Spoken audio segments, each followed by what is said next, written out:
Hello guys, today's video I'm going to teach you about countable and uncountable nouns. So let's begin by first talking about what is a noun. A noun is a word that is a person, a place, an animal, or a thing. Okay, these are some examples. Melissa, student, dad, Pedro, dog, cat, elephant, friends, Cartagena, park, house, car, pear, and broccoli are nouns.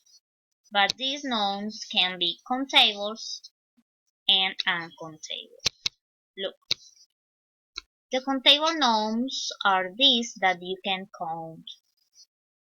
Okay, for example, apple, teacher, book are countables. Well, and for countable nouns in singular, you should use the article. Okay, a or n. In this case, n because the word starts with a vowel sound. Okay, and in the plural, use numbers. Okay, for countable nouns. Okay, to talk about countable nouns in plural, use numbers. Okay, or the word sum if you don't know the quantity. Okay, en la forma afirmativa, para hablar de sustantivos contables en singular, usamos el artículo, ¿verdad? Ya eso se lo expliqué en el video anterior.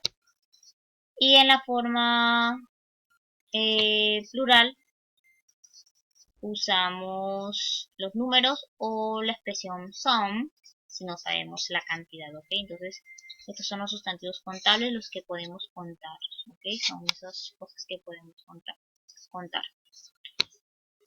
And the uncountable nouns are these that you can't count. Son esos que tú no puedes contar, ¿ok? Same sugar, salt, water, milk, rice, beans are uncountables, okay? For uncountable nouns, you should use some, okay? Some. And in the negative form, use any, okay? Entonces, para hablar de sustantivos incontables usamos some, okay? No podemos decir a sugar, okay? No, use some. Perfect. These are other examples for countable nouns. Egg, strawberry, banana, chicken are countables. And ice cream, rice, beans, and milk are uncountables. Okay? Perfect, my dear students. Goodbye.